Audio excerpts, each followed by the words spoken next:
These people are healthy. The transplant is just a Band-Aid, but if they're not healthy, their scalp is going to be totally affected. And how can it grow in clay?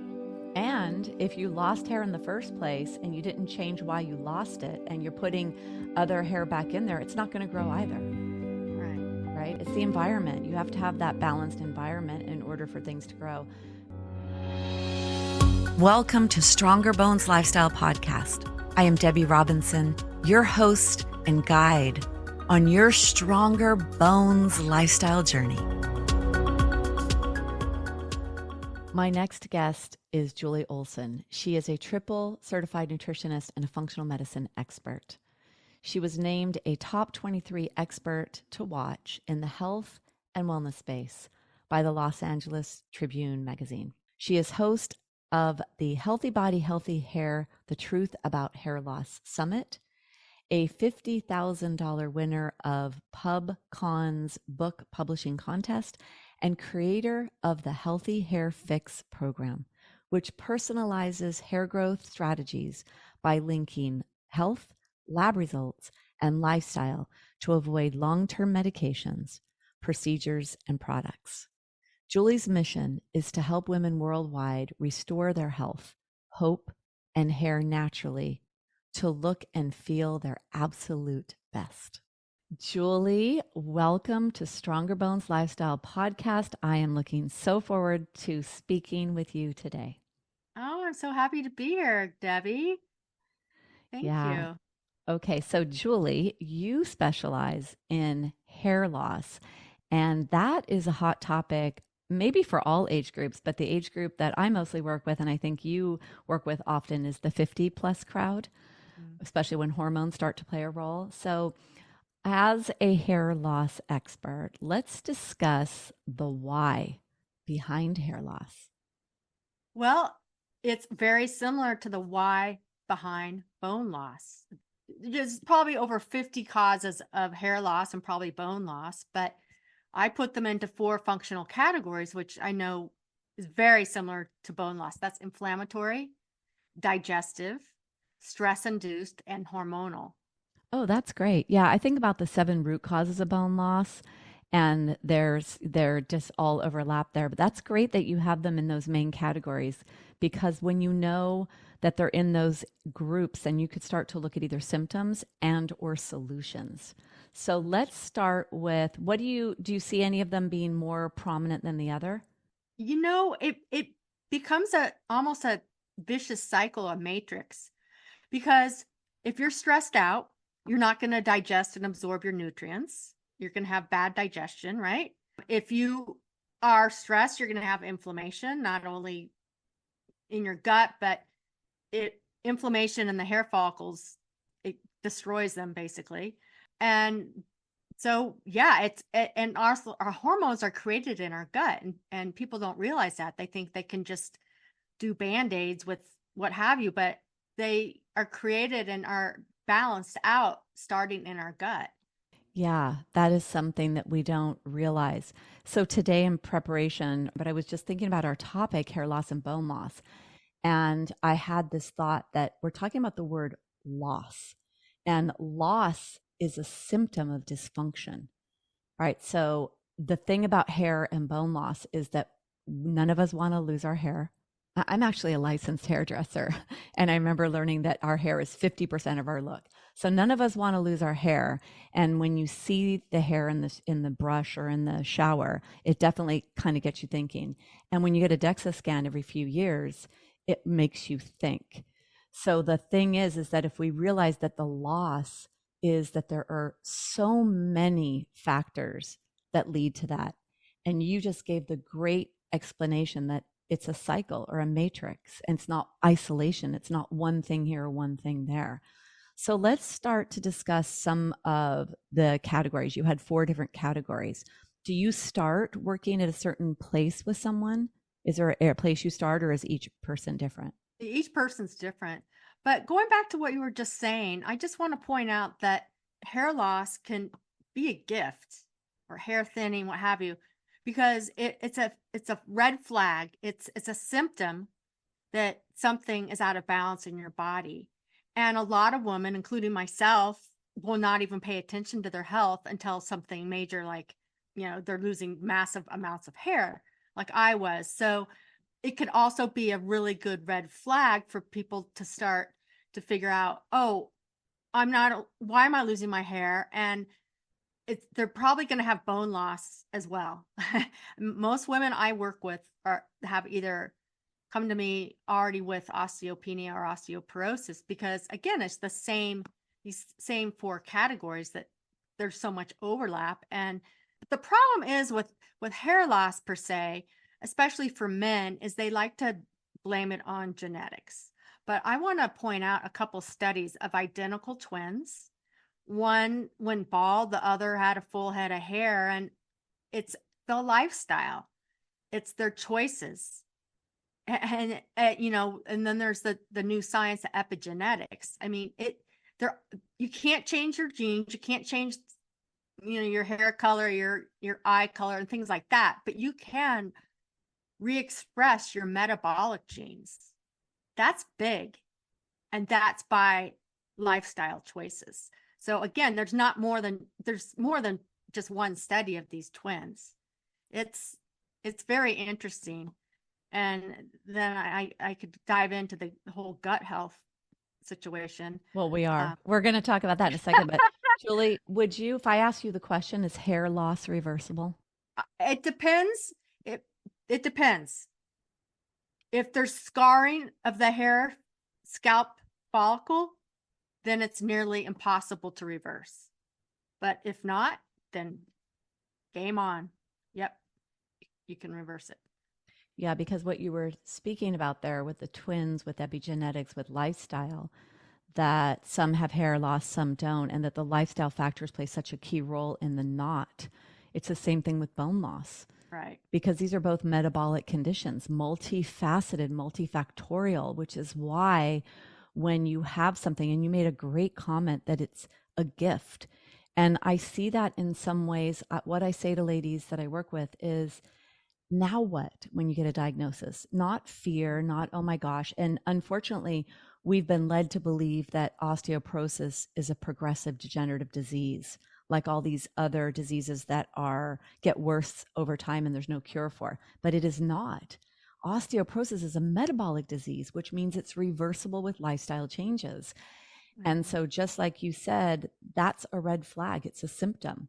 And I like to say it's an opportunity. Right. It's an opportunity to say, okay, oh my goodness, what do I need to do? And so that's what you help with. So does the gut play? Now you brought up the gut. Does that in a lot of these areas, stress, hormones, digestive, and inflammatory, all lead to the gut. So is that an area that you really work on with the women you're working with? Absolutely. And even Hippocrates said way back when, good health starts in the gut. And you really have to take a look at that, because usually they have no idea that their gut's out of balance because they don't have those symptoms. They don't have digestive symptoms or gas or bloating or constipation or, the regular gut symptoms. So that's why what we do, Debbie, doing these functional labs and doing this detective work, which I love, then you can have some facts and figures. And it also makes a big difference for our clients when they actually see some data. And then I also want to bring up this on my abstract. I have a published peer-reviewed abstract, and I have these studies of the 4 subjects, and they took what's called a fecal microbial transplant, and they were losing most of them. So 2 of them had alopecia universalis. That's an autoimmune where you lose hair over your entire body, right? They were told they'd never grow their hair back. Another one, a woman, she lost her hair, a ton of hair up front here, like she had a bald spot. And the favorite one is the 86-year-old man had an alopecia spot on the back of his head. Guess what happened after they took this? What? They all grew back their hair. And the reason I have it on my abstract is just to point out the importance of gut health. Yeah. I mean, that's an extreme example, but it's a good example. If you get your gut balanced, because what a fecal microbial is someone else's poop, healthy poop of somebody else. Right. And so they overcome their entire unhealthy microbiome, and they started doing it with mice. They put like the poop of a lean mouse into an obese mouse, and the obese mouse got lean, and vice versa. So I mean, it's thoroughly tested, and it's used a lot more in Europe and other places than United States. But again, it's just an example of how important our gut health is. And now they're saying that our scalp hair follicles is a new microbiome. Oh my goodness. And they need not only a ton of nutrients to absorb, but they need energy. They need an enormous amount of energy in the form of ATP, mitochondria, the powerhouse of our cell. And unfortunately, since it's not a vital organ, when your body's already compromised, it's going to go to your bones. It's going to go to, it's going to go to vital organs, your heart and so forth, that keep you alive before it goes to your hair. So with the busy lifestyles and the stress worldwide, it's really become an epidemic.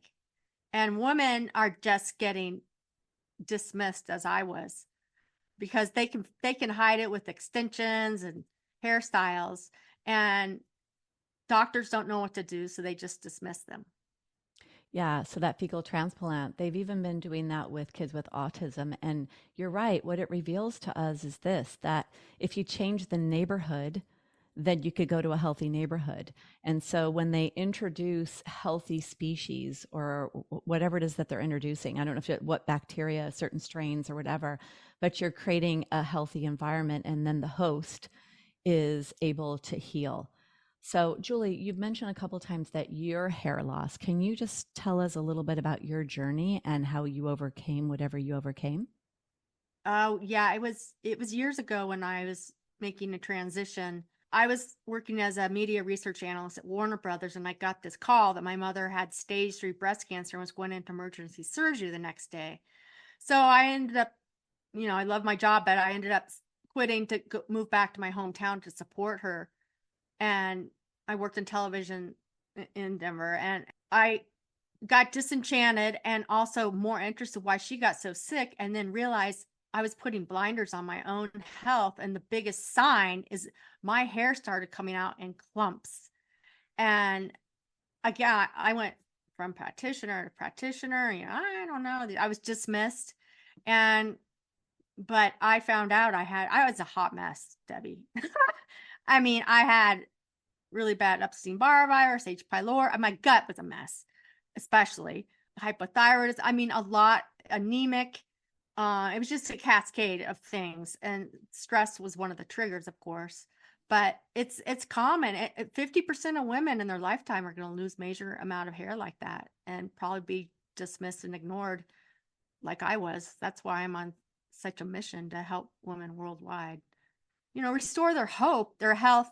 And once they restore their health, their hair is going to grow back if there's no scarring, just like bones. I mean, your body has to get into balance. Right. And you were mentioning, like, what are some of the last things that are going to get taken care of in the body? And so there are certain priorities with the body on organs and systems that need to be managed. And then the bones, store all your minerals. So they're releasing all of that to manage it all. And then with your hair as well, because you don't need to be beautiful if your body is trying to save itself from whatever it's trying to save itself from. And that it's really that internal imbalance that leads to the dysfunctions. So back to the gut, or we never really left it, because I think that we both see this the same. When we talked about how bone loss, hair loss, or such overlapping there and so much commonality, my focus is the gut. My program, Healthy Gut, Healthy Bones, is because without a healthy gut, it's very hard to have a healthy anything, whether it's hair, bones, anything, because what I always say is that the gut is still the outside world. From mouth to anus is a closed tube of 30 feet of intestines and esophagus and mouth. It's 30 feet on average long, and it's the outside world. And this is why inflammation is so triggered here, and why 80% of the immune system resides here, because it's the fortress when things are going to go from outside world to inside. And your body is there like, whoa, what's coming here? So let's just a little bit, because you also mentioned digestive. And to me, I think of this often when I think of bone health, is that you cannot take all those supplements and think you're eating right when your body is not digesting, absorbing, and assimilating it, because you're either pooping and peeing out your supplements, or you're just not digesting your food. So when we talk about gut, yeah, the stomach is there. We think about that. Talk a little bit about that digestive component. It's so important. It's not, there's this saying that's been said for years, you are what you eat, but you are what you absorb. I have a ton of women coming to me and they eat healthy and they think, they don't understand. But once we start doing some functional labs, they're clearly not absorbing. And that clearly has a huge impact on your hair. I mean, you can't grow hair. And also you mentioned transplants. Did you know, Debi, that 49% of hair transplants do not take? That's because this is my philosophy. You can't grow a garden in clay, right? These people are healthy. The transplant is just a Band-Aid, but if they're not healthy, their scalp is going to be totally affected. And how can it grow in clay? And if you lost hair in the first place and you didn't change why you lost it, and you're putting other hair back in there, it's not going to grow either. Right. Right? It's the environment. You have to have that balanced environment in order for things to grow. When you were talking about symptomology, that typically symptoms of gut dysfunction are gas, bloating, upper GI, lower GI, undigested food, floating stools, all of those. I do have a lot of women that I work with that are in that state, also constipation. And then women don't realize, well, you're taking an excessive amount of magnesium citrate, which is why you are, quote, end quote, not constipated, but you really are. Or you're drinking coffee in the morning to stimulate a bowel movement, which is, your body's not doing it on its own. Like, it has to be doing it on its own. But one woman in particular that really stands out to me, I ran a stool lab on her, and it was like, whoa, yeast on a GI map, which is not even a sensitive enough test really to find that, but yeast on her GI map, and H. pylori, and inflammatory dysbiosis, and a lot of other things. Yeah.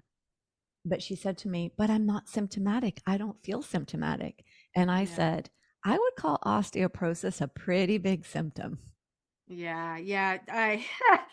Debi, I get that all the time. I get candida, and when it shows up in the stool, that's really bad. But, these women I've worked with, when I put them on a candida protocol, even that they start out with fungus in their toenails, and that even clears up. But fungus, candida is a huge cause of hair loss as well. But even heavy toxins, heavy metals, mold, and back to the digestive, I like to do a specific food sensitivity test. And I often get back foods that these people eat and they have no symptoms, especially eggs. Eggs is a big one. And they just don't get it. And I'm like, well, this test is the only test that is accepted by Medicare and Medicaid. It's the real deal. If they can't understand that the inflammation, not only can they not lose that stubborn weight, but they're losing hair, and it's really hard for them to piece together, well, these are foods that are causing this internal inflammation. You might not have those symptoms, outward symptoms like we just talked about, GI symptoms or what have you, but it's manifesting different ways as symptoms for you, that particular person. And it's often it's often challenging to try to explain this. But on the other hand, when they see, especially gluten, because a lot of times people think, oh, I eat gluten, I don't have a problem. But if they see that on a lab test, then at least they have some data. Yeah, I think that's what's really amazing about functional lab tests, especially food sensitivities. So, Julie, you are a triple certified nutritionist and a functional medicine expert. I want to ask you, what are the foods, since there's such a strong link between bone loss and hair loss, what are the top, let's say, 3 or 5 foods that you see over and over again? We run serum, right? We run immunoglobulin response, IgG, IgA, IgE, and IgM. Oh, great. Markers. That's what I do too. Yeah. Right. What are the top 3 or top 5 foods Okay. that either you see all the time or 95% of the time that are behind some of those inflammatory markers that lead to loss? Well, I want to start out with gluten. And that was one of the problems with me because I didn't know I was gluten intolerant, borderline celiac for so many years. So I could eat like a cow, but I wasn't absorbing anything. And I became anemic. And again, that was a big trigger of my hair loss. So gluten, dairy, and dairy has a protein that's very similar to gluten. Eggs, other top inflammatory foods, allergen foods like soy, shellfish. I see a lot. I see a lot of that. Yeah. I'd say those are the top 4 or 5 that I see a lot of consistently. And then let me ask you about your population. What would you say your demographic is? Like who's your avatar? What age? Is it like female over 50?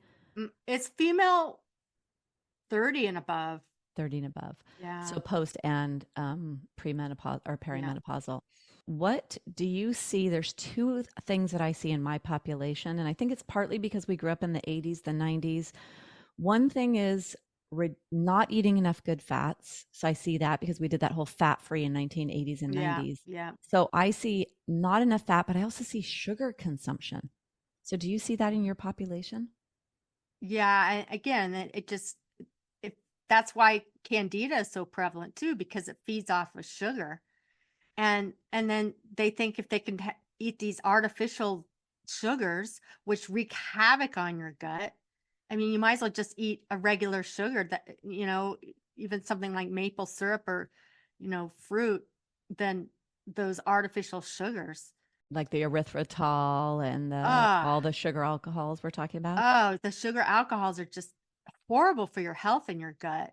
Terrible for your gut. If you're a symptomatic person too, you'll have gas and bloating like almost immediately. What about stevia? Is stevia a good alternative or a good? Oh, that's such a great question. I mean, it's a better alternative, but your body doesn't know the difference because it's still sweet and your body still has the same reaction. It's going to get your blood sugar unbalanced. And that's another thing with hair loss and with bone loss too, is when you're constantly on that blood sugar roller coaster, your cortisol spiked and then it drops and, unbalanced blood sugar wreaks havoc on your hair and your bones. I mean, it's so inflammatory. Yeah. And so that's a couple of factors too. So dysregulated blood sugar has a couple of different triggers or stimulations. You've got the mental emotional layer. You've got the either conscious or subconscious thought patterns, which is going to elevate cortisol and do that whole, then insulin and then inflammation. Then you have not eating foods that are right for you, that have the ratios necessary, the carbs, protein, fats, making sure that you are sustaining yourself. So yeah, regulating blood sugar is a really big thing. And I would say stress management plays a key role there. And then the right food choices. Right. And again, like you said, Debbie, if you're not managing your stress, you're probably not sleeping well. And when you don't sleep well, then you eat badly, or you start to want alcohol, or, it can just be such a vicious cycle, such a matrix that, there's not really one place to start. You just need to dive in and do the best you can, because they all work together. Our body, it's not just your hair, it's not just your bones. Our whole body works together synergistically, even when we eat. That's why every time we eat, you have to have that protein, those complex carbohydrates, and the healthy fat, because they work together synergistically to get the most nutrients and to balance your blood sugar and a host of other things. But I think people, when they come down with a diagnosis of osteopenia or osteoporosis, or they start losing their hair like crazy, they just freeze up and think that they can take a magic pill. And even for bone loss, as I understand, it's just as bad as hair loss, because minoxidil and some other medications for hair loss, if you stop taking them, you lose all your hair. And it's just a Band-Aid in the first place. You're not getting to the root cause. And then evidently there's some medications that the same with bone loss. What is it? Fosamax? Yeah, some of the bisphosphonates, those Yeah, and classes. it just puts old bone on top of old bone, right? With osteoclast and like you know better about it than I You do, but build new bone on shaky foundation because you didn't yeah, let the exactly. degenerative old bone clear itself. Right. So yeah, and it's only targeting one aspect kind of bone health, and it's not looking at, as we're saying, many factors. So Right. Julie, do you find that in the majority of the cases, is there certain place that you start? Like, do you start with digestion? You know, I know that we have all the pillars, right? You have to be sleeping well, you have to be moving, you have to have the Yeah. right supplements, you have to have your diet shifted. But do you start off somewhere? Is there a place that to stop the loss, like to get in there, to get to target the gut? Like, what are some of the first steps, I would say, if somebody was thinking, wow, I need to turn the ship around on my bone loss, on my hair loss? Like, where do you start? Well, I start with a very thorough intake, one-on-one intake and filling out forms and learning about their story and their struggles. And because it goes way back, it didn't happen last year. It piles up and finally it manifests as, bone loss or hair loss or both. And once you understand their story, you can better help them. Yeah, and then I definitely dive into the gut and all those things that go with it, the inflammation, the stress, the hormonal balance. And Do you start with dietary shifts? Is that an area you start with? yes, I have. It's called the Healthy Hair Fix. I trademarked my program, and I have a meal plans and shopping lists. It's anti-inflammatory. There's no nightshades. There's none of the common allergens. And yeah, if they will follow it, they feel great. you know, you probably have the same I do. situation, right? So, what are some of the things people tell you? I don't know how often you check in. When I work privately with ladies, I usually check in every 2 weeks in the beginning Yeah. or a month. So, what are some of the first big shifts you notice or they notice? Not only do they feel better, but they're sleeping better, their skin's cleared up, they're losing inflammation around their waist, their hair's not falling out as badly. I mean, it's amazing. When you use food as medicine, the right food, it's it's phenomenal. Again, it's hard for people to understand that, especially in this day and age, because I find a lot of people don't even know how to cook. They don't They even know how don't. to cook. They And don't. yeah. I mean, it's a travesty with our country, Well, I we're mean, like a missing generation, I think. So I think that in the 60s, I remember that's when all the convenience food came out. And up until then, right. women were, mostly women were at home cooking. And I know that my mom didn't love to cook. And I remember as a young child, the stuff that I ate that I would never like eat now, but like the junk that I ate because it was easy. And then and I'm a really skilled cook. I've gone to professional cooking school. I cook a lot, but I remember most of my girlfriends growing up, or my girlfriends when I had kids, none of them cooked. And Yeah. it's like we forgot because we just kind of, it was a missed generation. Then we had all that eating out in the restaurants and all that. Yeah. So you're right. Or it's seen as too much work. But I say, what could be more important to you than your bones? Because you can't stand up, run, jump, or do anything without them, or Yeah. without your hair to, feel confident in yourself. So it really is, I think, something we all need to do is get back in the kitchen. No ands, ifs, or buts. Top of the priority list is nourishing yourself on a daily basis. Doesn't have to be crazy, complicated, and gourmet. No. It has to be seen that it is a medicine. And also to lunchify your dinner. Whenever we make dinner, we make enough for 4 servings for lunch the next day, or you put some in the freezer. It always comes in handy, never fails. And then also, Debbie, I want to mention that my grandmother lived to 104 on no medications. And she Wow. stopped living because she stopped eating. But the grandmother, the mother of my mother, who had breast cancer, and, I mean, she's a breast cancer survivor. But guess why I think my grandmother lived so long and was so healthy? Guess why? She cooked. Yes, she loved to cook. And she cooked fresh vegetables and wild game. And I mean, she was Yeah. My mother, and my mother didn't manage her stress, and yeah, I mean, that's talk about genetics. Yeah. I mean, I come from a long line as well, and pretty similar to what you're saying. Yeah. So yes, and what I notice with the women, because you do get a DEXA scan every 2 years, so it's not like you're going to get a DEXA scan next month. Say, oh look, it's working, right? Maybe with hair loss, it's a much more immediate thing. But what you can see is the improvement in your gut health. And the two big things that I notice, or that the women that I work with notice, is their bowel movements improve. Number one. Number two, they lose weight. And not all of them want to lose weight, but a large majority do. And the third thing would be no more inflammation. And they didn't even realize that that pain in the back, the pain in the hip, their hands being feeling tight was from inflammation. And so when you start to minimize that, then that, back to what you were saying, that the inflammatory aspect, the dietary or the digestive aspect, the hormonal aspect, and stress reduced. You start to notice that those start to change, especially that inflammation. So, all right, Julie, thanks so much for sharing what you've shared, because I think, like you said, it's a red flag, but is something for us to not be so scared of, but rather to say, oh, now what can I do?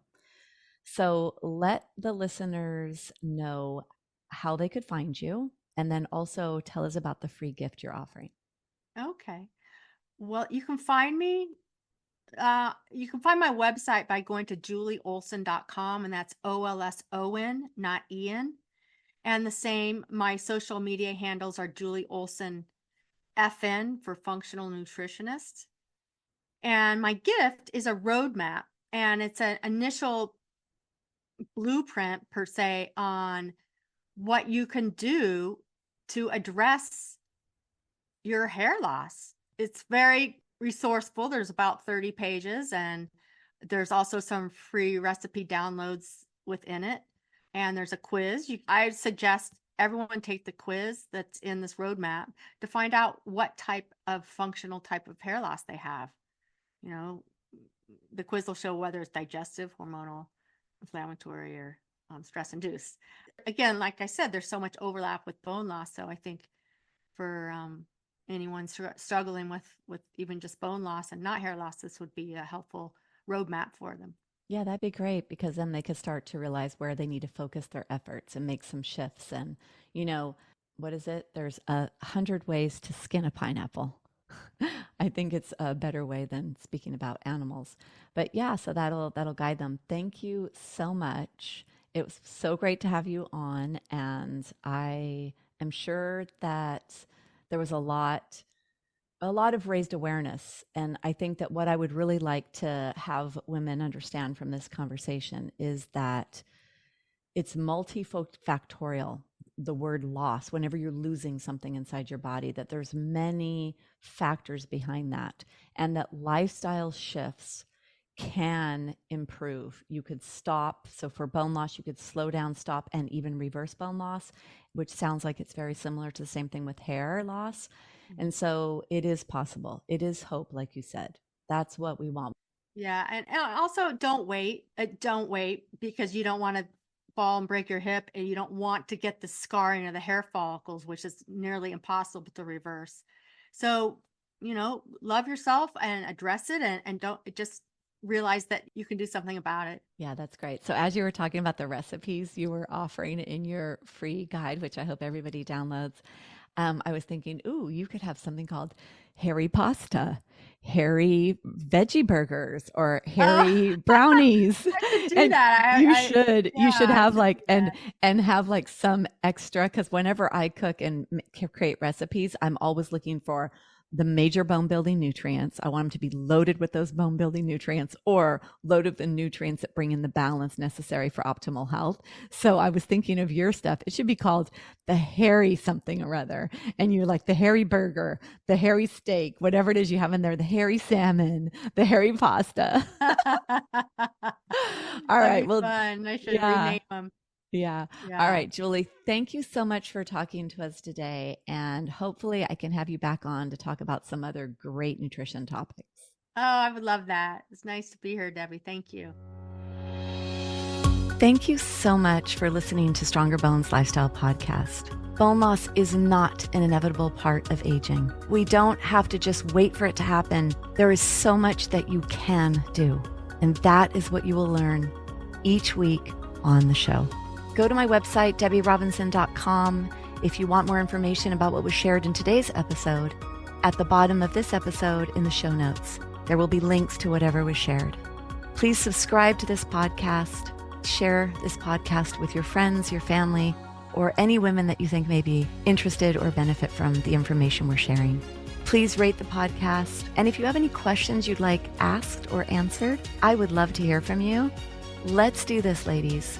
Let's change the way the world views osteoporosis and slow down, stop, or reverse our bone loss, take charge, and show other ladies what is possible.